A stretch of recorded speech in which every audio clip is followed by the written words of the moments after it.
네, 인사드리겠습니다. 안녕하세요. 네, 히브리서 11장 말씀을 함께 보시겠습니다. 신약성경 히브리서 11장 23절에서 26절입니다. 신약성경 366페이지 정도에 있습니다. 히브리서 11장 23절에서 26절. 오늘 주일에 이제 말씀 전할 기회가 주어져서 무슨 말씀을 전할까 좀 고민을 하다가요. 보니까 이번 주, 그러니까 이번 한 주 동안에 아마 교회 그 통독을 쭉 따라오신 분들은 히브리서 말씀을 읽으셨을 겁니다. 그러셨죠? 그렇죠? 히브리서 말씀을 읽으셨고요. 그리고 학생회에서도 올해 이렇게 매주 이제 성경 묵상을 하고 있는데 이번 주에 읽었던 말씀이 히브리서입니다. 그래서 이번 주에 읽으셨던 말씀을 가지고 오늘 우리가 다 같이 모여서 이렇게 함께 말씀을 듣는 시간이니까 말씀을 나누면 좋겠다라는 생각이 들어서 오늘 히브리서 11장의 말씀을 같이 나누려고 합니다. 한 주 동안 읽으셨던 또 묵상하셨던 말씀 생각하시면서 말씀을 같이 들어주셨으면 좋겠습니다. 오늘 말씀의 제목은 더 나은 것을 바라보라이고요. 히브리서 11장 23절에서 26절 말씀을 본문으로 말씀을 나누겠습니다. 먼저 말씀을 읽겠습니다. 믿음으로 모세가 낳았을 때에 그 부모가 아름다운 아이임을 보고 석 달 동안 숨겨 왕의 명령을 무서워하지 아니하였으며 믿음으로 모세는 장성하여 바로의 공주의 아들이라 칭함받기를 거절하고 도리어 하나님의 백성과 함께 고난받기를 잠시 죄악의 낙을 누리는 것보다 더 좋아하고 그리스도를 위하여 받는 수모를 애굽의 모든 보화보다 더 큰 재물로 여겼으니 이는 상 주심을 바라봄이라. 사람들을 멀리서 보면 다 좀 비슷비슷해 보입니다. 여기 계신 분들도 제가 멀리서 보면은 다들 그냥 비슷한 분 같아요. 다 이렇게 그냥 좋아 보이는 거죠. 그렇죠? 다들 비슷하게 말하고 이제 비슷하게 행동할 것 같은 그런 생각이 들어요. 근데 이제 가까이에서 보면은 똑같은 상황에 대해서도 모든 사람들이 좀 다른 선택을 하는 것을 볼 수 있습니다. 지난주 애찬 메뉴가 뭐였는지 생각나시나요? 네, 지난주 말씀도 생각 안 나는데 애찬 메뉴 물어보니까 당황스러우시죠? 저는 말씀은 생각 안 나도 애찬 메뉴 생각이 나는데 짜장과 카레였습니다. 네, 짜장과 카레였어요. 짜장과 카레가 나오면요 선택을 하셔야 됩니다. 그렇죠? 선택을 하셔야 돼요. 짜장을 먹는 사람이 있고 카레를 먹는 사람이 있습니다. 그리고요 둘 다를 먹는 사람도 있습니다. 그날 기분에 따라서 오늘은 좀 짜장이 땡기는데 하면서 짜장을 먹는 사람도 있고요. 오늘 카레가 땡기는데 하면서 카레를 먹는 사람도 있습니다. 무조건 짜장을 먹는 사람도 있어요. 저 같은 사람은 무조건 짜장을 먹고요. 무조건 카레를 먹는 사람도 있습니다. 친구가 그날 짜장을 먹으면은 그 뒤에 가서 짜장을 먹는 사람도 있고요. 그냥 아무데나 섰는데 그 앞에 짜장이 있으니까 짜장 먹고 그 앞에 카레 있으면은 카레 먹는 사람도 있습니다. 다양한 선택들을 하는 거예요. 여러분들 그런 거 보시는지 모르겠는데 저는 봅니다. 단순히 먹는 것만 봐도요, 이 먹는 것에 대한 선택만 봐도 그 사람이 어떠한 성향을 가지고 있는지, 그 사람이 어떤 사람인지가 조금씩 드러납니다. 근데 먹는 것뿐만 아니라 다른 것들을 더 보면은 우리가 그 사람에 대해서 더 알 수 있는 부분들이 있어요. 뭐 그 사람이 옷을 어떻게 입는지, 시간, 주어진 시간들, 남는 시간들을 어떻게 사용을 하는지, 그 사람이 누구하고 친한지, 그 사람이 가지고 있는 그런 돈들을 어디에 사용하는지, 어떻게 사용하는지, 그 사람 휴대폰에 어떤 앱이 깔려 있는지, 그리고 그것을 어떤 용도로 사용하는지, 그런 것들을 보면요, 그 사람에 대해서 우리가 더 알 수 있습니다. 결국은요, 그 사람의 선택이 그 사람이 어떤 사람인지를 보여준다라는 겁니다. 조금 더 이렇게 극적인 상황들은 그 사람의 본질적인 성품을 조금 더 잘 보여주기도 해요. 일상적인 상황에서의 선택은요, 사실은 약간은 사회화된 그러한 모습이 드러나기도 하고요. 내가 남들에게 보여주고 싶은 그러한 모습이 드러나기도 해요. 그런데 이제 특별한 상황에서는 자기 본 모습이 드러나는 경우들이 종종 있다라는 겁니다. 일상에서 우리가 특별한 상황을 만날 때 그러한 것을 볼 수 있을 때가 언제냐면은 운전할 때죠. 운전할 때. 그렇죠? 운전하다가 갑자기 누가 끼어들거나 갑자기 갑작스러운 상황을 만났을 때 그 사람이 어떻게 반응하는지를 보면은 이제 그 사람의 그런 속에 있는 모습을 조금 더 볼 수 있습니다. 또 하나 알 수 있는 일상에서 볼 수 있는 특별한 상황이 뭐냐면요, 식당입니다. 식당 같은 데 가서 주문했는데 주문한 게 잘못 나온 거죠. 잘못 나왔을 때 그 사람이 어떻게 반응하는지를 보면은 그 사람이 어떠한 성품을 가지고 있고 무엇을 중요하게 생각하고 이제 그러한 것들이 조금 더 보입니다. 그래서 그런 얘기가 있어요.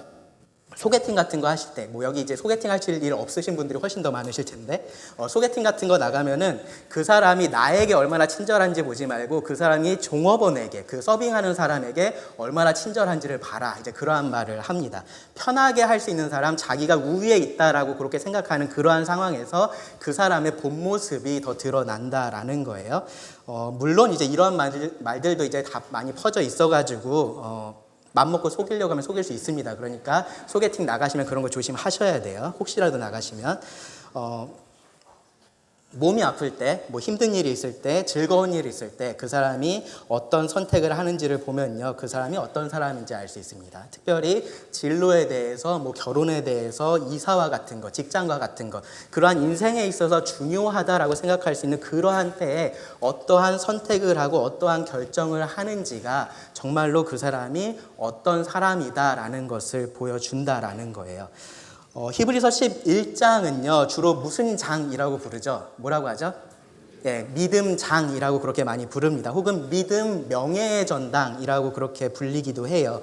그래서 이 히브리서 11장의 주제가 바로 믿음입니다. 이 믿음을 주제로 삼은 말씀이 히브리서 11장입니다. 히브리서 11장의 말씀을 쭉 읽어보시면요, 계속해서 반복되는 표현이 있습니다. 뭔지 아시나요? 믿음으로, 그렇죠? 잘 아시죠? 믿음으로입니다. 믿음으로. 이 믿음으로라는 표현이 계속해서 반복이 되면서요, 그 믿음을 가졌던 사람들이 실제로 그들의 삶에서 어떤 선택을 했는지를 강조를 하고요. 그리고 그것이 무엇을 의미하는지를 설명하는 것이 이 히브리서 11장의 말씀입니다. 믿음에 대해서 어떠한 말씀을 하시는지 조금만 앞부분 말씀을 좀 살펴볼게요.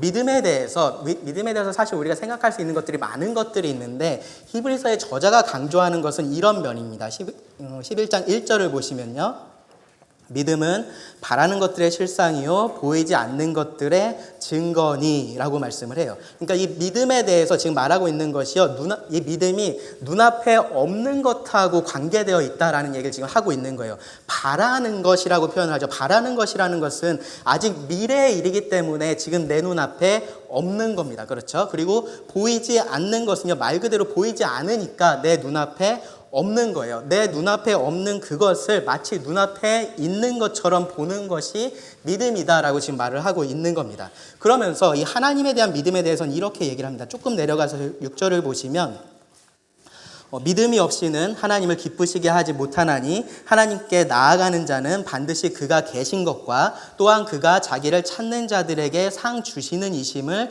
믿어야 할지니라. 여기서도요, 1절하고 마찬가지로요, 눈앞에 없는 것을 지금 이야기를 하고 있어요. 하나님은 영이시기 때문에 눈에 보이지를 않습니다. 하나님은 분명히 계시는데 우리 눈앞에는 없는 겁니다. 하나님께서 여기 두 번째로 말하고 있는, 하나님께서 자기를 찾는 자들에게 주시겠다라고 하는 이 상이라는 것도요, 이것도 미래의 일이어서 우리 눈앞에는 현재 없는 것인 거예요. 눈앞에는 없는데 실제 하고 있는 이 두 개의 사실을 마치 내 눈앞에 있는 것처럼 보고 사는 것이 믿음의 삶이라고 지금 이야기를 하고 있는 겁니다. 그래서 바울은 고린도후서 5장 7절에서 뭐라고 얘기를 합니까? 우리는 보는 것이 아니라 믿음으로 산다라고 그렇게 이야기를 합니다. 그리고 이렇게 믿음으로 사는 사람은요, 보는 것이 다르기 때문에 그들이 선택하는 것이 달라집니다. 그리고 그 선택으로, 그 다른 선택으로 자기가 어떤 사람인지를 드러내요. 13절하고 14절을 보세요. 이 사람들은 다 믿음을 따라 죽었으며 약속을 받지 못하였으되 그것들을 멀리서 보고 환영하며 또 땅에서는 외국인과 나그네임을 증언하였으니 그들이 이같이 말하는 것은 그들이 본향 찾는 자임을 나타내미니라. 이들은요, 이 믿음에 따라서 사는 사람들은요, 아직 받지 못한 그 하나님의 약속, 하나님의 상주심을 바라보면서 그렇게 살았다라는 거예요. 그러다 보니까 그들이 선택하는 것이 달랐습니다. 지금 그 얘기를 제가 읽지 않았던 그런 말씀들에서 계속해서 합니다. 노아가 어떤 선택을 했는지, 아브라함이 어떤 선택을 했는지, 에녹이 어떤 선택을 했는지, 그러한 선택, 다른 선택에 대해서 계속해서 이야기를 합니다. 그리고요, 그 다른 선택이 증언하는 것, 그것이 나타내는 것이 무엇이냐 하면은 지금 이 말씀에 보면요, 이들이 그 믿음에 따라서 다른 선택을 하는 이 사람들이 이 땅에 속한 사람이 아니다라는 것을 보여준다라는 거예요. 이 땅에 속한 사람이 아니라 자기 본향을 향해서 가고 있는 외국인이고 나그네다라는 그 사실을 보여준다라는 겁니다. 선택하는 것이 보여준다라는 거예요. 여러분 생각해 보세요. 지금 이제 우리나라에도 외국에서 들어와서 일하고 계시는 분들이 굉장히 많이 계시죠. 그렇죠? 여기저기 다녀보면은 이제는 한국 사람이 아닌 것 같이 보이는 그런 사람들이 많이 보여요. 그런데 어떤 외국인이 우리나라에 와서 직장 생활을 하면서 한국어 학원에 다니고요. 돈을 모아서 좋은 차를 사고 있고요. 좋은 집을 사고 그런다라고 한번 생각을 해보세요. 그러면서 한국인을 만나서 결혼도 했다라고 한번 생각을 해보세요. 그 사람이 선택한 이 선택들은 무엇을 얘기해 줄까요? 이 사람이 한국에 살고 싶어 하는 사람일까요? 아니면 자기 집으로 다시 가고 싶어 하는 사람일까요? 예. 이 사람은 무조건 한국에 살고 싶어 하는 사람입니다. 반대로요, 직장 생활을 하고는 있는데 최소한의 생활비만 남기고 자기 돈을 다 자기 집에, 자기 나라에 있는 그 원래 나라에 있는 은행으로 다 송금을 합니다. 집은 그냥 잠만 잘 수 있는 곳, 그런 곳을 얻어서 살고 있고요. 어디 갈 일이 있으면 항상 버스만 타고 다니고요. 뭐 한국말도 딱 필요한 정도만 하고 있습니다. 배울 생각이 딱히 안 보여요. 기회만 되면은 자기 나라에 들어갔다가 다시 나왔다 합니다. 그럼 이 사람은 어떨까요? 이 사람은 어디에 살고 싶어 하는 사람인가요? 자기 나라에, 그렇죠? 한국에 살고 싶어 하는 사람이 아닌 겁니다. 선택하는 것이 그 사람이 무엇을 중요하게 생각하고 있는지, 그 사람이 어떠한 사람인지를 보여준다라는 겁니다. 그 사람이 정말로 무엇을 더 가치 있게 생각하고 무엇을 원하고 있는지를 보여준다라는 거예요. 무엇을 더 나은 것으로 생각하고 있는지를 보여준다라는 겁니다. 그리고 역으로 말하면요, 그 사람이 더 나은 것으로 생각하고 바라보고 있는 그것이 그 사람의 모든 선택들을 결정을 합니다. 선택을 바꾸는 겁니다. 히브리서 11장은요, 바로 그런 원리에 따라서 살았던 그 사람들, 믿음으로 살았던 사람들의 예를 기록을 해둔 겁니다. 그리고 우리에게 그 본을 따라야 한다라고 이야기를 하고 있는 겁니다. 이 사람들을 다 살펴볼 수는 없고요. 오늘은 모세의 부모와 모세의 믿음을 살펴보겠습니다. 원래는 그 뒤에까지 조금 더 살펴보려고 했는데, 주일 학생들이 너무 힘들어할 것 같아서 그 뒷부분을 빼고 앞에 둘만 살펴보겠습니다. 모세의 부모와 모세의 이 믿음의 선택을 좀 살펴보겠습니다. 이 사람들은요, 남들이 보기에 굉장히 무모한 선택을 한 사람들이었어요. 굉장히 손해가 되는 것 같은 그런 선택을 했었던 사람들이었습니다. 그런데 실제로는 그것이 더 나은 선택이었습니다. 이 땅의 나그네로서 살면서 그들은 더 나은 하늘나라 본향을 바라봤기 때문입니다. 그 약속해 주신, 그 상 주시는 하나님을 바라봤기 때문입니다. 그래서 더 나은 선택을 그들은 하면서 살았던 겁니다. 오늘 이 말씀을 통해서 우리가 그러한 도전을 같이 좀 받기를 원합니다. 먼저 23절인데요. 모세의 부모입니다. 무엇이 무모한 선택인지에 대해서 우리가 생각해 볼 수 있습니다. 23절을 보시면 믿음으로 모세가 났을 때에 그 부모가 아름다운 아이임을 보고 석 달 동안 숨겨 왕의 명령을 무서워하지 아니하였으며, 이 모세의 부모가 믿음으로 어떤 선택을 했는지 한번 가만히 보시기 바랍니다. 모세가 났을 때, 태어났을 때 그가 아름다운 아이라는 것을 보고 석 달 동안 숨기는 선택을 했습니다. 이 사건은요, 여러분 잘 아시는 출애굽기 1, 2장에 기록되어 있는 사건입니다. 간단하게 정리를 해보면요, 야곱의 가족이 애굽으로 내려갔죠, 그렇죠? 그리고 나서 이제 그곳에서 번성하기 시작합니다. 그러면서 시간이 많이 지나니까 더 이상 이제 가족이라고 불리기보다는 민족으로 불려야 될 만큼 그렇게 숫자가 불어났어요. 그러니까 이 애굽의 왕 바로가 그것에 대해서 위협을 느끼기 시작하고요. 그래서 이 사람들을 더 적극적으로 통제를 하기 시작합니다. 그래서 건축에 이 사람들을 투입을 하고 농사하는 일에 투입을 하고 그렇게 합니다. 그래도 그것이 잘 안 되니까 어떻게 했냐면은 아기가 태어나면은 딸이면은 살려두고 아들은 나일강에 던져서 죽여라라는 그러한 명령까지 내리게 됩니다. 모세가 태어났을 때, 여기 모세가 났을 때라고 말하고 있는 그때의 상황이 그런 상황이었다라는 거예요. 그런데 그 부모가 그 왕의 명령을 거역하고 석 달을 숨겨서 키웠다라는 겁니다. 그리고 히브리서의 저자는요, 그것이 믿음으로 한 선택이었다라고 말을 하는 겁니다. 왕의 명령을 무서워하지 않고 그것을 어기는 선택을 했기 때문이에요. 그런데 이제 여기서 좀 흥미로운 게, 그 이유에 대해서 지금 얘기하고 있는 것이요. 그 부모가 아름다운 아이임을 보았다 라고 지금 이야기를 하고 있는 부분이에요. 출애굽기 2장 20절을 보면요. 거기서는요, 뭐라고 번역이 되어 있냐면, 그가 잘생긴 것을 보고 라고 되어 있습니다. 그렇죠? 잘생기지 않은 사람 서러워서 못 살겠죠. 그렇죠? 잘생긴 사람은 살리고 못생긴 사람은 죽은 건가? 그런 생각이 갑자기 듭니다. 아기가 태어났는데 얘가 너무 귀여운 거죠. 아, 얘는 진짜로 뭐가 돼도 되레 같아. 너무 귀여워. 그래서 얘를 도저히 나일강에 못 던지겠다. 그런 생각을 했을까? 이제 말씀을 보면 좀 그런 생각이 듭니다. 그러면요, 여러분 반대의 경우를 한번 생각을 해보세요. 그러면 모세의 부모가 아니라 다른 부모들은 자기 아기가 태어났는데 안 예쁜 거죠. 네, 얘가 그렇게 귀엽지 않은 거야. 그래서 그냥 나일강에 던졌을까요? 어떻게 생각하세요? 그러지 않았겠죠. 네, 부모라면 사실은 그렇게 할 수가 없습니다. 그렇죠? 자기 아이가 세상에서 가장 잘생겼습니다. 가장 아름답게 보이는 게 부모입니다. 설령 정말로 자기 객관화가 너무 잘 되는 거죠. 그래서 극티라고 부르죠. 그렇죠? 극티여서 아무리 봐도 얘는 못생겼어 라는 생각이 들어요.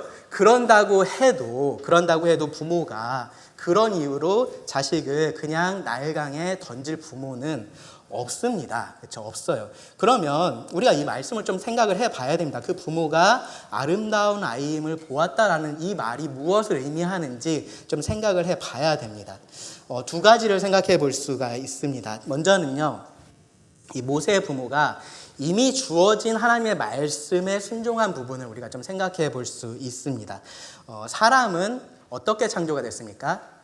하나님의 형상으로, 그렇죠? 하나님의 형상으로 사람은 창조가 됐고요. 그리고 그 창조한 사람을 보면서 하나님께서 뭐라고 하셨습니까? 심히 좋았더라. 네, 하나님께서 심히 좋았다라고 말씀을 하셨습니다. 그리고 노아 홍수 이후에 보면요, 하나님은요, 그래서 하나님의 형상인 사람의 생명을 해하지 말 것에 대해서 아주 분명하게 명령을 하셨습니다. 그러니까 이 하나님은요, 사람의 생명을 소중히 여기고 지키라라는 이 명령을요, 사실은 그 십계명을 주기 한참 전에 이미 사람들에게, 인류에게 그 명령을 주셨던 거예요. 물론 이제 창세기를 기록한 사람이 누굽니까? 모세죠. 그렇죠? 네, 모세가 기록을 했어요. 그러니까 모세의 부모는 이 창세기 말씀을 가지고 있지는 않았을 거예요. 그러니까 기록된 말씀으로서 이것을 가지고 있지는 않았을 텐데, 그럼에도 이 하나님의 분명한 명령은 조상들을 통해서 계속해서 전해졌을 거고요. 그리고 그것을 이들이 알고 있었다라고 우리가 충분히 생각할 수 있습니다. 그래서 모세의 부모는 이 하나님의 형상으로 창조된 아름다운 아이인 이 아이를 죽일 수 없었다라고 그렇게 우리가 볼 수 있습니다. 그 명령에 순종을 했다라는 거예요. 다시 한번 상황을 생각을 해보세요. 절대 군주였던 애굽의 왕이 이스라엘의 남자아이가 태어나면 나일강에 던져라 라는 그러한 명령을 내렸습니다. 그 명령에 내가 불복하면 어떠한 결과가 올지를 모르는 그러한 상황이에요.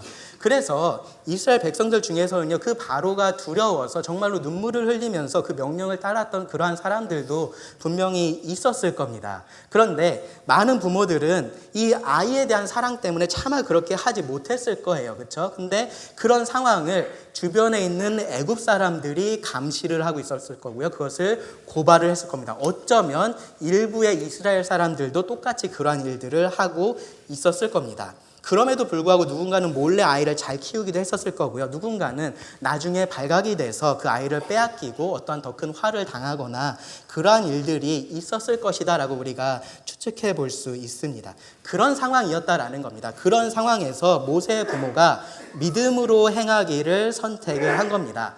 왕의 명령이 두려워서 이 생명을 죽이기를 선택한 것이 아니고 생명을 지키라라고 말하는 그 하나님의 명령을 따르기를 선택했다라고 우리가 볼 수 있는 거예요. 사도행전 7장에 보면요, 스데반이 이 부분에 대해서 좀 언급을 한 말씀이 있는데요. 그 말씀이 우리들에게 약간의 힌트가 됩니다. 사도행전 7장 20절을 보시면 이렇게 말을 했어요.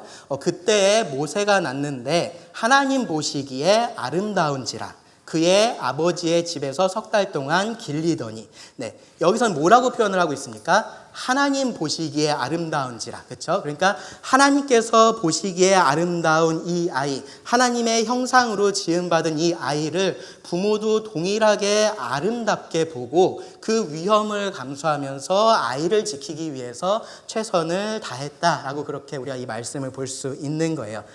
그렇게 보면은 이 모세가 다른 아이에 비해서 특별히 더 아름다워서 그런 게 아닌 거죠. 그렇죠? 물론 부모의 눈엔 그렇게 보였겠지만 객관적으로 봤을 때 특별히 더 아름답거나 그래서 그랬다라기보다는 하나님께서 모든 사람을 그렇게 보시기 때문에, 하나님의 형상으로 아름다운 자로서 보시기 때문에 모세의 부모도 자기 아이를 그렇게 보고 그 아이의 생명을 구하는 선택을 했다라고 그렇게 볼 수 있는 겁니다.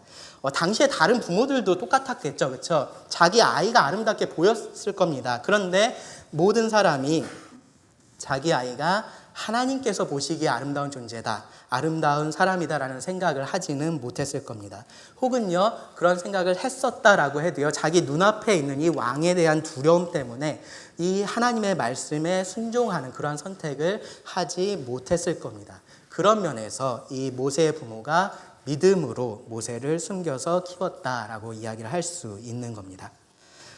조금 다른 측면에서 좀 생각해 볼 수 있는 게 한 가지 더 있는데요. 뭐냐면은 이 모세의 부모가 하나님께 어떤 특별한 계시를 받았을 경우를 우리가 좀 생각을 해볼 수 있습니다. 유명한 유대 역사가 요세푸스라는 사람이 있어요. 아마 한두 번쯤 들어보셨을 텐데, 그 요세푸스에 따르면요, 이 모세의 아버지, 어머니는 아시죠? 그렇죠? 어머니는 누구예요? 요게벳. 아버지는 네, 아는 분 몇 분 계시네요. 그렇죠? 아므람입니다. 아므람. 모세의 아버지인 이 아므람이 이 태어날 아이가 이스라엘을 구원할 것이다 라는 말을 꿈에서 천사를 통해서 들었다라고 그렇게 기록을 합니다. 그것이 사실인지 아닌지 우리가 다 알 수는 없어요. 그런데 그의 부모가 어떤 식으로든지 이 모세가 이스라엘의 구원자가 될 것이다 라는 것을 알았을 것이다 라고 생각할 수 있는 그러한 근거는 있습니다. 아까 말씀드렸던 그 스데반의 말에서 또 다른 힌트가 있는데요. 모세가 40살이 됐을 때 모세가 그 형제 이스라엘을 돌아볼 생각이 났다라고 그렇게 스데반이 표현을 해요. 그러면서 모세가 그 이스라엘 사람과 다투던 그 애굽 사람을 쳐서 죽이게 되죠. 그렇죠? 그때 모세의 생각에 대해서 스데반이 이렇게 말을 했습니다. 사도행전 7장 25절을 보시면요. 그는 그의 형제들이 하나님께서 자기의 손을 통하여 구원해 주시는 것을 깨달으리라고 생각하였으나 그들이 깨닫지 못하였더라 라고 이야기를 합니다. 이 말을 가만히 보면요, 모세는 이미 하나님께서 자기를 통해서 이스라엘을 구원하실 것이다 라는 것을 알고 있었다라는 얘기가 되죠. 그렇죠? 그래서 그렇게 했다라고 지금 이야기를 하고 있는 겁니다. 40년 후에 하나님께서 그를 부르실 때 모세가 깨닫게 된 것이 아니라 이미 이때 모세는 자신의 그러한 구원자로서의 사명에 대해서 알고 있었다라는 얘기가 되는 거예요. 어떻게 알고 있었을까요? 여러 가지 추론을 할 수 있을 텐데 성경의 기록을 통해서 도출할 수 있는 가장 합리적인 추론은 뭐냐면은 그의 부모를 통해서입니다. 그의 부모가 그 사실을 알고 있어서 모세에게 이야기를 해 주었다라고 보는 것이 가장 합리적입니다. 그래서 그런 측면에서 보면요, 그의 부모가 모세가 낳았을 때 그를 아름다운 아이라고 생각을 했었던 것은 그냥 일반적인 의미에서 참 귀엽고 잘생긴 아이, 그런 의미가 아니라 하나님께서 해주신 그 말씀에 부합하는 그러한 완벽한 아이를 하나님께서 우리들에게 주셨구나라는 것을 알게 되었다라는 그런 의미로 우리가 해석할 수 있습니다. 그런데 가만히 생각해 보시면요, 이렇게 이 말씀을 본다고 해도요, 결국은 이 모세의 부모가 믿음의 선택을 해야 했다라는 그런 사실에는 변함이 없습니다. 하나님께서 하신 그 말씀의 성취는 여전히 미래의 일이었잖아요. 그렇죠? 이 아이가 태어나면서부터 이스라엘을 그냥 구원해낸 게 아니에요. 그냥 아이가 태어난 겁니다. 그런데 그것을 지금 바라보고서 믿음의 선택을 했다라는 겁니다. 여전히 이 부모에게 더 가까이 있는 것은 그 하나님의 구원이 아니라 이 아이를 죽이라라고 말하고 있는 그 왕의 명령이었다라는 겁니다. 그 왕의 명령이 당장의 위협이었습니다. 거기서 이 모세의 부모는요, 눈앞에 왕의 명령을 어기고 보이지 않는 하나님의 약속을 붙들고 모세를 3달을 숨겨서 키웠다라는 겁니다. 그래서 그것이 믿음의 선택이라고 지금 성경이 이야기를 한다라는 겁니다. 어떤 경우가 됐든지요, 어느 쪽으로 여러분들이 이 말씀을 해석을 하시든지 모세의 부모는요, 다른 사람들이 볼 때 무모해 보이는 선택을 했다라는 것은 분명히 아실 수 있을 겁니다. 왕의 명령을 따르지 않는다라는 것은요, 이 아이만 위험에 처하는 것이 아니라 본인들도 분명히 위험에 처할 수 있는 그러한 상황이었기 때문에 그래요. 그런데 그들에게 이 왕의 명령과 하나님의 명령이 선택지로 주어졌을 때 그들이 선택했던 것이 바로 이 하나님의 명령이었다라는 겁니다. 왕의 명령을 무서워하지 않았다라고 말을 해요. 이 말이 이들이 왕에 대한 두려움이 전혀 없었다, 그런 의미는 아닐 겁니다.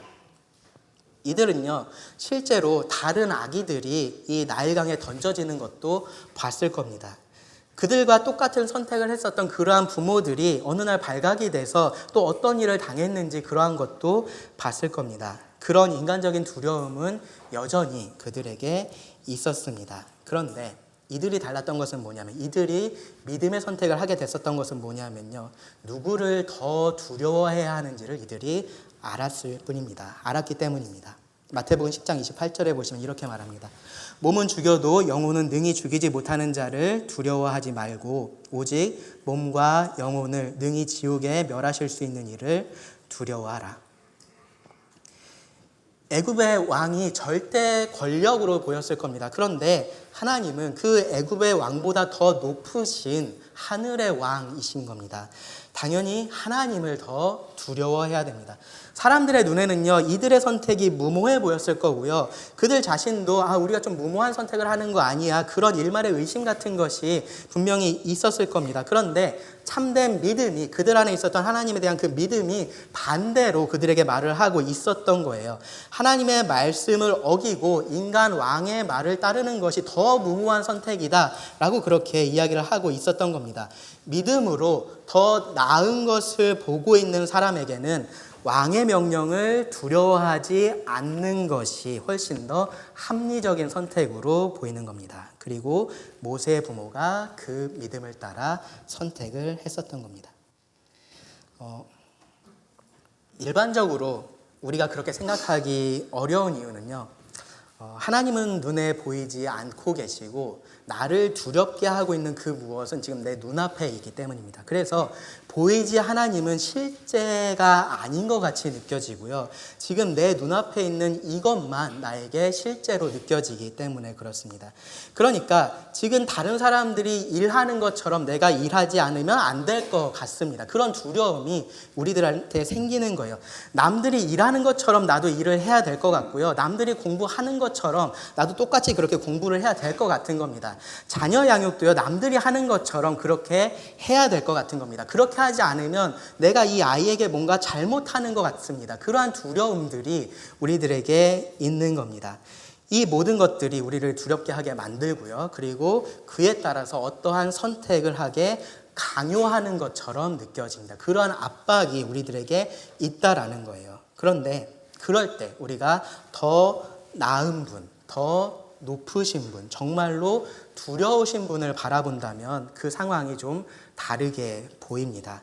그러면 이 강요된 선택을, 내가 이것을 꼭 선택해야 되는 것이 아니라 다른 선택지가 있다라는 것이 눈에 보입니다. 모세의 부모가 하나님으로 인해서 왕을 두려워하지 않았었던 것처럼, 왕의 명령을 무서워하지 않았었던 것처럼 우리도요, 그 하나님으로 인해서 지금 이 세상이 강요하고 있는 그러한 잘못된 선택의 유혹을 이겨낼 수가 있다라는 겁니다. 두려움이라는 것, 사람의 선택을 좌우하는 아주 강력한 요소 중에 하나입니다. 그렇다면요, 여러분 정말로 잘 생각을 해 보셔야 됩니다. 내가 지금 두려워하고 있는 이 두려움이, 혹은 나를 두렵게 만들고 있는 이것이 정말로 영혼의 관점에서 봤을 때도 내가 두려워해야 할 것인지 그렇지 않은 것인지 여러분 잘 생각해 보셔야 됩니다.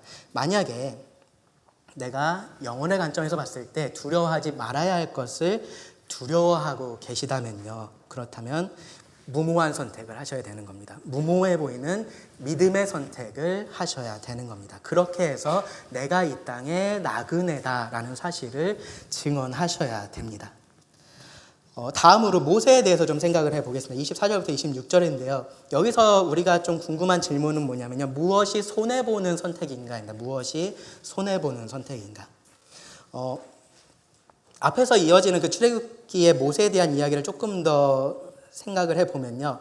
이 모세의 부모가요, 왕의 명령을 거역하고 모세를 3달을 이렇게 숨겨서 키웠습니다. 아이가 커가면서 이제 더 이상 숨길 수 없는 그러한 상황이 됐습니다. 이제 그 상황에 대해서 출애굽기가 이렇게 기록을 했습니다. 출애굽기 2장 3절을 보시면 더 숨길 수 없게 되매 그를 위하여 갈대 상자를 가져다가 역청과 나무진을 칠하고 아기를 거기 담아 나일강가 갈대 사이에 두고.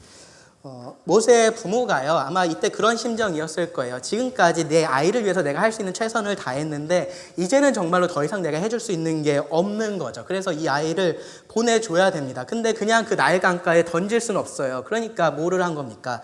갈대 상자를 준비를 한 겁니다. 이것이 내가 이 아이를 위해서 해줄 수 있는 마지막 일이다라고 생각을 하면서 정말로 최선을 다해서 그 물이 새지 않게 갈대 상자를 만들었을 겁니다. 그리고는 이제는 정말로 하나님께 모든 것을 맡긴다라는 마음으로 모세를, 그 아이를 그 안에 넣고요, 갈대 사이에 두었을 겁니다. 그때 하나님께서 놀라운 섭리를 보여주십니다. 그 놀라운 섭리를 통해서 모세를 다시 그 부모의 품으로 돌려보내십니다. 그 이어지는 출애굽기 말씀을 제가 좀 읽어드리겠습니다. 그의 누이가 어떻게 되는지를 알려고 멀리 섰더니 바로의 딸이 목욕하러 나일강으로 내려오고 시녀들은 나일강가를 거닐 때에 그가 갈대 사이에 상자를 보고 시녀를 보내어 가져다가 열고 그 아기를 보니 아기가 우는지라. 그가 그를 불쌍히 여겨 이르되 이는 히브리 사람의 아기로다. 그의 누이가 바로의 딸에게 이르되 내가 가서 당신을 위하여 히브리 여인 중에서 유모를 불러다가 이 아이에게 젖을 먹이게 하리이까. 바로의 딸이 그에게 이르되 가라 하매 그 소녀가 가서 그 아기의 어머니를 불러오니 바로의 딸이 그에게 이르되 이 아기를 데려다가 나를 위하여 젖을 먹이라. 내가 그 삭슬 주리라. 여인이 아기를 데려다가 젖을 먹이더니 그 아이가 자라매 바로의 딸에게 데려가니 그가 그의 아들이 되니라. 그가 그의 이름을 모세라 하여 이르되 이는 내가 그를 물에서 건져내었음이라 하였더라. 결국 하나님은요, 모세의 부모가 이 모세의 어린 시절을 양육할 수 있게 그렇게 상황을 이끄셨던 겁니다. 여기 보면요, 10절 말씀에 그 아이가 자라매라고 되어 있죠. 그렇죠? 이 아이가 모세가 충분히 자랐을 때 바로의 딸에게 데려갔다라는 거예요. 그래서 이제 학자에 따라서 짧게는 이 기간을 한 3년 정도로 보기도 하고요. 길게는 12년까지 봅니다. 아마 이제 그 중간 어디쯤일 것 같아요. 그리고 그 기간 동안에도 아마 한 번씩 이 바로의 딸이 찾아오거나 부르거나 그러한 일들은 있었을 것이다라고 우리가 생각해 볼 수 있습니다. 그런데 어쨌든 이 충분한 시간 동안에, 그러니까 이 바로의 왕궁에 들어가서 바로의 딸의 아들이 되기 전까지, 공식적으로 그렇게 불리기 전까지 모세는 그 부모를 통해서 하나님에 대한 믿음을 배울 수 있는 시간이 충분히 있었다라는 겁니다. 그리고 사도행전 7장 22절을 보시면요, 그 이후에 그 왕궁에서 애굽 사람의 모든 지혜를 배웠다라고 그렇게 말을 합니다. 하나님께서 이 출애굽의 구원자 이 모세를 그렇게 예비하신 겁니다. 그리고 나서 그가 장성했습니다. 40살이 됐습니다. 그리고 그때의 선택의 순간이 다가왔습니다. 계속해서 바로의 공주의 아들로서 살 것인지 아니면은 하나님의 백성 이스라엘의 한 사람으로서 살 것인지를 그가 선택해야 되는 그러한 순간이 왔습니다. 24절에 모세는 장성하여 라고 되어 있는 바로 그때가 바로 이 선택의 때를 지금 말을 하고 있는 겁니다. 모세는요, 양쪽에 대해서 충분히 다 알고 있었습니다. 양쪽의 정보를 충분히 다 알고 있었어요. 하나님의 백성으로서 산다라는 것이 어떠한 의미인지 알고 있었고요. 공주의 아들로서 산다라는 것이 어떠한 의미인지도 분명하게 알고 있었습니다. 그냥 지식으로만 들어서 알고 있었던 것이 아니고요. 실제로 그 삶이 어떤 삶인지를 경험으로 모세는 알 수 있었습니다. 모세의 부모는요, 어떻게 될지 모르는 상황에서 믿음의 선택을 했었다면 모세는 어떻게 될지를 정확히 알고 있는 상황에서 선택을 했었다라는 거예요. 그 모세의 선택에 대해서 이제 히브리서의 저자가 이렇게 기록을 했습니다. 24절부터 26절을 보시면 믿음으로 모세는 장성하여 바로의 공주의 아들이라 칭함 받기를 거절하고 도리어 하나님의 백성과 함께 고난받기를 잠시 죄악의 낙을 누리는 것보다 더 좋아하고 그리스도를 위하여 받는 수모를 애굽의 모든 보화보다 더 큰 재물로 여겼으니 이는 상주심을 바라봄이라. 네. 이 말씀에서 모세가 이 자신의 선택에 관해서 뭐를 알고 있는지를 좀 먼저 살펴보겠습니다. 먼저는요, 이 장성한 모세는 이미 공주의 아들로서 많은 시간을 살아왔다라는 것을 우리가 알 수 있습니다.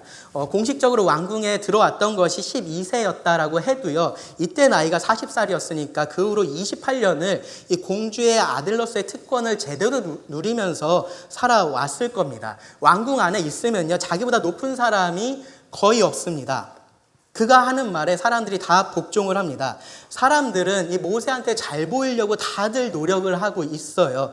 당시 애굽의 왕은요, 그야말로 신적인 존재였기 때문에 이 공주의 아들로서 모세가 누릴 수 있었던 권력이라는 것은 사실 지금의 우리로서는 상상할 수 없는 그러한 권력입니다. 여러분 생각해 보세요. 사람들이 그러한 권력을 얻기 위해서 얼마나 많은 노력을 합니까? 심지어는요, 그 자리에 오르기 위해서 악한 일을 하기도 하고요, 비겁한 일을 하기도 합니다. 다른 사람들을 배신하기도 해요. 그러면서도 그 높은 자리에 오르기 위해서 수많은 노력을 합니다. 왜 그러냐 하면은 일단 그 자리에만 올라가면 누릴 수 있는 것들이 엄청나기 때문에 그렇습니다. 그런데 여러분 생각해 보세요. 공주의 아들이 되고 왕이 되는 것, 이것은 노력으로 할 수 있는 일이 아닙니다. 그렇죠? 아무리 노력을 해도 거기까지는 올라갈 수가 없습니다. 이것은 특권인 거예요. 태어나기를 그렇게 태어나야 되는 겁니다. 근데 모세 생각해 보세요. 모세는 그렇게 태어났나요? 아니에요. 그렇게 태어나지도 않았는데 그런 특권을 누리면서 살았습니다. 얼마나 부러운 삶입니까? 누구나 다 부러워할 만한 그러한 삶을 산 겁니다. 그럴 때 사람들이 무슨 표현을 쓰는지 아세요? 천운을 타고났다라고 말합니다. 천운을 타고났다. 혹은요, 요즘에는 이런 표현들을 씁니다. 전생에 나라를 구했다. 네, 그러한 표현들을 씁니다. 사실 천운이 아니라 하나님의 계획이었던 거고요. 모세의 어떠함하고는 아무런 상관이 없는 하나님의 선택이었습니다. 그런 은혜로 모세는요, 누구나 탐내는 그러한 권력, 그러한 특권을 가지고 있었다라는 겁니다. 그리고 모세는 그것을 알고 있었습니다. 그리고요, 그것이 권력만을 의미했었던 것이 아니에요. 25절을 보면 모세는 죄악의 낙을 누릴 수도 있었습니다. 죄악의 낙을 누릴 수도 있었습니다. 여기서 말하는 이 죄악의 낙이라는 것이요, 그 자체로 죄악된 것만을 의미한다라고 그렇게 보기는 어렵습니다. 뭐 결혼 관계 밖에서 어떠한 성적인 쾌락을 즐기는 것, 그런 것은 이제 그 자체로서 우리가 죄악된 것이라고 말을 하는데, 근데 그렇지 않은 낙도 많아요. 즐거움도 많다라는 겁니다. 배우는 것을 낙으로 여기는 사람들도 있죠, 그렇죠? 그런 것에 즐거움을 느끼는 사람들 있습니다. 운동하는 것을 낙으로 여기는 사람도 있고요. 뭐 여행하는 거, 음악을 즐기는 것, 인간관계, 뭐 사람들이 그렇게 낙으로 여기는 것, 즐거움으로 여기는 것, 하지만 죄악되지 않은 것, 이 세상 가운데 얼마든지 있습니다. 근데 모세의 경우를 생각해 보시면요, 그게 뭐가 됐든지 어떠한 즐거움이든지 자기가 원하면 누릴 수 있었다라는 거예요. 자기가 원하기만 하면은 그러한 즐거움들을 눈앞에 현실로 만들 수 있었던 그러한 사람이었다라는 겁니다. 좋아하는 일을 마음대로 할 수 있었습니다. 먹고 마시는 것을 원하면 그렇게 할 수 있었어요. 성적인 쾌락을 원하면 그렇게 하면 됐습니다. 잠을 자고 싶으면 자면 됐고요. 어디에 가고 싶으면 그냥 가면 됐습니다. 당시 사람들이 누릴 수 있는 그러한 즐거움들을 모세는 원하는 만큼 언제나 누릴 수 있었다라는 거예요. 이거 역시 사람들이 궁극적으로 바라는 그러한 삶입니다. 이런 말해요. 사람들은 하고 싶은 일 하나를 하려고 하고 싶지 않은 일 9을 한다라는 말을 합니다. 하고 싶지 않은 일을 내가 해야지만, 그래야지 내가 하고 싶은 일을 할 수 있는 게 일반적인 세상의 원리인 거예요. 근데 모세는 그럴 필요가 없었다라는 겁니다. 하고 싶은 일을 하고요, 하기 싫은 일은 하지 않으면 됐습니다. 부러우시죠, 그렇죠? 26절은요, 거기에 더해서 모세의 재물에 대해서도 말을 하고 있습니다. 애굽의 모든 보화가 그의 것이었습니다. 애굽에 대해서, 이집트에 대해서 여러분 아마 배워서 잘 아실 거예요. 아주 일찍 강력한 왕권을 확립한 나라였고요. 그렇기 때문에 부유한 나라였습니다. 모세는요, 그 부를 충분히 누릴 수 있는 그러한 위치에 있었던 사람입니다. 살면서 돈 걱정하지 않으면서 살았다라는 거예요. 돈 때문에 먹을 거 못 먹거나 입을 거 못 입거나 그런 일이 없었던 겁니다. 집 같은 거 걱정해 본 적도 없습니다. 앞으로도 그럴 걱정은 없습니다. 현재의 이 애굽의 보화뿐만 아니라 앞으로 쌓일 그 애굽의 보화도 그의 것이었기 때문입니다. 이 모든 것들이요, 모세가 지금까지 누려왔고요. 그리고 앞으로도 누릴 수 있는 것들이에요. 특별히 무엇을 할 필요도 없습니다. 어떤 노력을 해야지 지금 이것을 유지할 수 있는 게 아닌 거예요. 그냥 아무것도 안 하고 가만히 있으면 이 모든 것들을 누릴 수 있습니다. 그리고 모세는 그것을 잘 알고 있었습니다. 거기에 반해서요, 가만히 있지 않고 다른 선택을 한다면 그가 선택할 수 있는 것들은 이런 것들이 있었습니다. 24절을 보시면 바로의 공주의 아들이라 칭함받기를 거절할 수 있었습니다. 그렇죠? 그 자리를 내려놓고 노예의 신분으로 돌아갈 수 있는 그런 선택의 기회가 모세에게 있었던 거예요. 그렇죠?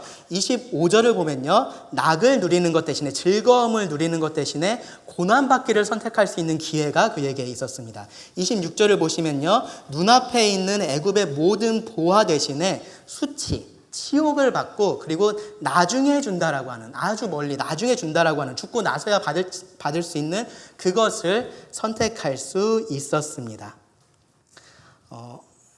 모세에게는요, 자신의 선택이 무엇을 의미하는지가 명확하게 보였습니다. 그래서 충분히 계산할 수 있었습니다. 한쪽에는 바로의 공주의 아들이라는 그 권력, 그리고 마음껏 즐길 수 있는 즐거움, 원하는 대로 가질 수 있는 재물이 있습니다. 그리고 다른 한쪽에는요, 노예라는 신분, 고난과 수치가 있습니다. 여기에 추가적으로 또 생각해야 될 게 있어요. 첫째는요, 둘 다는 선택지에 없다라는 겁니다. 둘 중에 하나를 선택해야 됩니다. 두 번째로요, 모세의 입장에서 가지고 있지 않은 두 개 중에 하나를 선택하는 상황은 아니었었다라는 겁니다. 모세는 이미 바로의 공주의 아들이었어요. 그렇죠? 그래서 모세의 선택이라는 것은 그냥 가만히 있든지 이것을 포기하든지 그 둘 중에 하나였다라는 거예요. 대부분의 사람들에게는요, 어이없는 상황입니다. 그렇죠? 어이없이 쉬운 선택처럼 여겨지는 그러한 상황입니다. 만약에 이 상황을 두고서 지금 막 고민하고 있는 모세를 옆에서 보고 있으면요, 정말 이상하게 보였을 겁니다. 고민할 필요가 없는 거잖아요. 그렇죠? 둘 다가 선택지에 없다라는 거 오히려 좋은 일입니다. 바로의 공주의 아들이 되기 위해서 아무것도 할 필요가 없다라는 거 너무 감사한 일인 거죠. 정말로 천운을 얻어서 그 자리에 왔는데 그것을 제 발로 걷어찰 이유가 전혀 없습니다. 그런데 모세의 선택을 보세요. 24절에서 그는 바로의 공주의 아들이라 칭함받기를 거절했습니다. 25절에서 그는 고난받기를, 죄악의 낙을 누리는 것보다 더 좋아했습니다. 그리고 26절에서 그리스도를 위하여 받는 수모를 애굽의 모든 보화보다 더 큰 재물로 여겼습니다. 여기서 여러분 특별히 주목하셔야 될 단어가요, 26절에 나옵니다. 여겼다라는 표현이 나옵니다. 여겼다. 이 말은요, 모세가 계산을 했다라는 겁니다. 그냥 순간에 어떤 감정이나 인정에 휩쓸려서 어떤 선택을 한 게 아니라 이성적으로 합리적인 사고를 해서 이런 선택의 결론에 이르렀다라는 거예요. 도대체 무슨 계산을 어떻게 했길래 그런 결과가 나왔을까요? 모세는 비교를 했습니다. 바로의 공주의 아들이라 칭함을 받는 것, 그리고 잠시 죄악의 낙을 누리는 것, 그리고 애굽의 모든 보화를 얻는 것, 그 세 개를 다 더했습니다. 그것이 한쪽에 있었고요. 그리고 그것을 하나님의 백성과 함께 고난을 받는 것, 그리고 그리스도를 위하여 받는 수모, 그리고 하나님께서 주시는 상, 그 세 개를 더한 것과 비교를 했습니다. 그렇게 해보니까 결과가 명확했던 겁니다. 결과가 아주 쉽게 나왔습니다. 지금 바로의 공주의 아들이라고 불리는 것이 손해였습니다. 지금 죄악의 낙을 누리는 것이 손해였고요. 이 애굽의 모든 보화를 얻는 것이 그에게 손해였습니다. 생각을 해보니까요, 지금 바로의 공주의 아들이라고 불리지 않으면 모세는 다시 노예가 되는 걸로 생각을 했었는데, 가만히 보니까 노예가 되는 게 아니라 하나님의 백성이 되는 거였습니다. 지금 죄악의 낙을 누리지 않으면 그 어떤 즐거움도 없을 것 같은데, 그것보다 오히려 그리스도를 위하여 수모를 받는 이것이 더 즐거운 일이었습니다. 지금 애굽의 보화를 포기하면 나는 그냥 아무것도 가진 것이 없는 사람이 되는 줄 알았는데, 오히려 하늘의 보화가 쌓입니다. 그게 모세의 계산이었던 거예요. 그리고 그 계산에 따라서 모세가 합리적인 선택을 한 겁니다. 자, 여러분들에게 물어볼게요. 모세의 선택이 옳았을까요? 믿음으로 모세가 봤던 그것을 여러분들이 똑같이 보신다면요, 그 선택이 옳다라고 답을 하실 거고요. 그렇지 않으시다면 잘못됐다라고 그렇게 말씀을 하실 겁니다. 믿음으로 보는 사람에게 이 모세가 믿음으로 보는 사람에게는요, 지금 이 모세가 정말로 무한한 이익을 선택한 그러한 정말로 영리한 사람일 거고요. 그렇지 않은 사람에게 모세는요, 이 눈앞에 보장된 그 이익을 그냥 자기 발로 차버린 너무나 어리석은 사람으로 그렇게 보일 겁니다. 믿음으로 보는 사람에게 모세는요, 지극히 상식적이고 정상적인 사람인 거고요. 그렇지 않은 사람에게 모세는 지극히 비상식적이고 이상한 사람인 겁니다. 여러분, 모세의 선택이 여러분들에게 어떻게 보이십니까? 여기서 한 가지 좀 오해하지 마셔야 될 게요, 모세가 고난받기를 더 좋아했다라는 이 말이 모세가 그냥 고난 자체를 즐거워했다라는 의미는 아니에요. 죄악의 낙에는 어떠한 유혹도 느끼지 않았다, 그러한 말도 아닙니다. 잠시의 즐거움이긴 하지만 그 안에 분명히 즐거움이 있어요. 그렇죠? 우리가 살찔 거 알면서도 야식을 먹잖아요. 그렇죠? 왜 그렇습니까? 그 순간에 즐거움이 있으니까 그렇게 하는 겁니다. 그 맛을 알수록 그 유혹이 더 커집니다. 그런 면에서 보면요, 모세가 더 어려운 선택을 지금 하고 있는 거예요. 우리는 모세가 그렇게 누렸었던 그 모든 것들 나도 누렸으면 좋겠다라는 그 정도 생각을 할 뿐이지 그걸 실제로 누려본 사람이 없어요. 그렇죠? 그런데 모세는 실제로 그 모든 것들을 누린 사람입니다. 그 모든 것들을 누려봤던 또 다른 유명인 한 명 있어요. 아시나요? 솔로몬. 그렇죠? 솔로몬이 있습니다. 그런데 어쩌면 모세는요, 그 솔로몬보다 더 많은 것들을 누릴 수 있었던 그러한 사람이었다라고 생각할 수 있어요. 왜 그러냐면은 애굽은 이스라엘보다 훨씬 더 큰 제국이었잖아요. 그렇죠? 그러니까 모세는 훨씬 더 많은 것을 누릴 수 있었을 겁니다.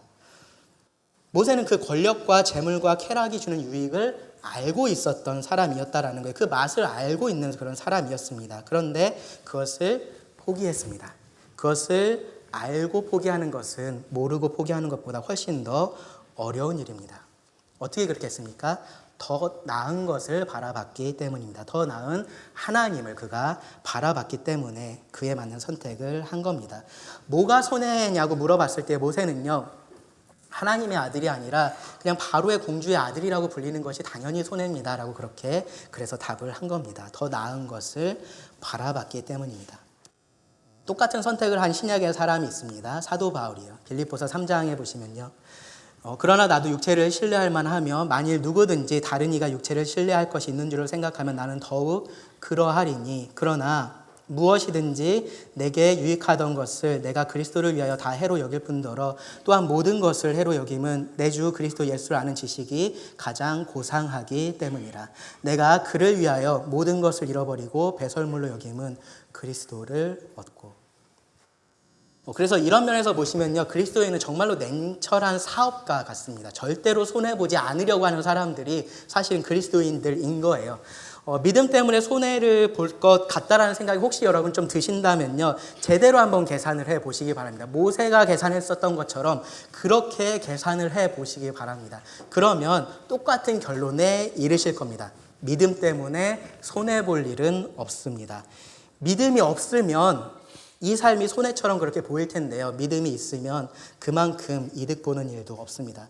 여러분, 계산하실 때 믿음으로 보고 계신 것을 제대로 넣으시기 바랍니다. 그러면 합리적인 선택을 할 수 있습니다. 그리고 그것이 성경이 말하고 있는 믿음의 선택입니다. 모세와 모세의 부모에 대한 말씀을 좀 드렸어요. 그들의 선택은요, 세상의 기준에서 보면 당연히 무모해 보이고 손해처럼 보입니다. 어리석어 보이고요, 비상식적으로 그렇게 보여요. 그들이 원래 그렇게 이상한 사람들이 아니었으면 그들의 선택에 정말로 뭔가 특별한 이유가 있다라고 그렇게 생각할 수밖에 없는 그런 선택을 한 겁니다. 그리고 실제로 뜯어보면요, 그 안에 정말로 특별한 이유가 있습니다. 바로 더 나은 것을 바라본 믿음이라는 것이 그 이유였습니다.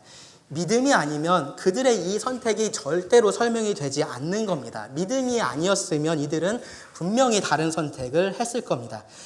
그렇게 생각해 보면요, 여러분이 이렇게 생각을 해 보셔야 돼요. 지금 나의 삶, 나의 믿음을 점검할 수 있는 가장 좋은 방법 중에 하나가 뭐냐면요, 지금 내 삶에서 하나님에 대한 믿음을 뺀다면, 제거한다면 뭐가 달라질지를 여러분 한번 생각해 보는 겁니다.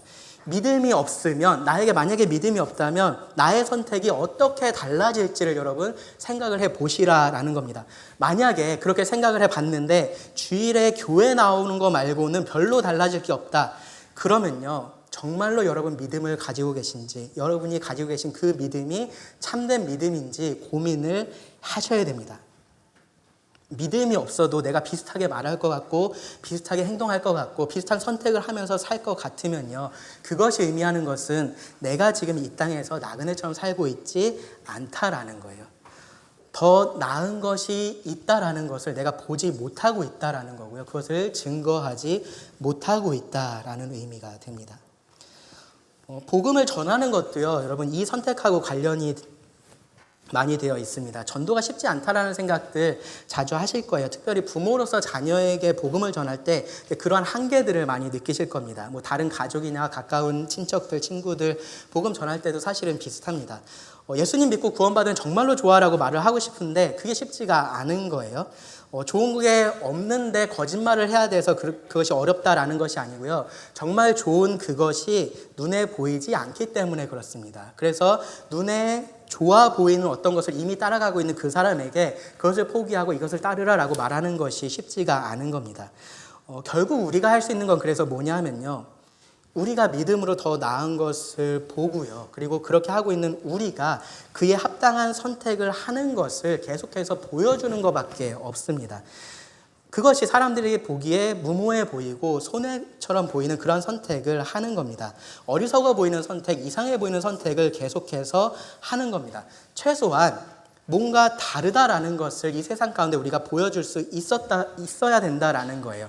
그러면서 계속해서 한숨 쉬고 괴롭고 또 교회 가야 돼, 또 이거 해야 돼, 그러는 게 아니고요, 그것을 우리가 기뻐하고 즐거워할 수 있어야 한다라는 겁니다. 우리가 보고 있는 것 때문에, 우리가 더 낫다라고 생각하고 있는 그것 때문에 그렇게 할 수 있어야 된다라는 겁니다. 그렇게 우리가 즐겁게 본향을 향해서 가고 있는 나그네다라는 것을요, 이 세상 가운데 증언을 하고요, 그들에게 우리와 함께 가자라고 말을 할 수 있는 사람들이 되어야 됩니다. 이 길이 예수님께서 걸어가셨던 길이기도 합니다. 히브리서 12장에 보시면요, 이 모든 것에 대한 결론으로서 히브리서 저자가 이렇게 얘기해요. 믿음의 주요 또 온전케 하시는 이인 예수를 바라보자. 그는 그 앞에 있는 기쁨을 위하여 십자가를 참으사 부끄러움을 개의치 아니하시더니 하나님 보좌 우편에 앉으셨느니라.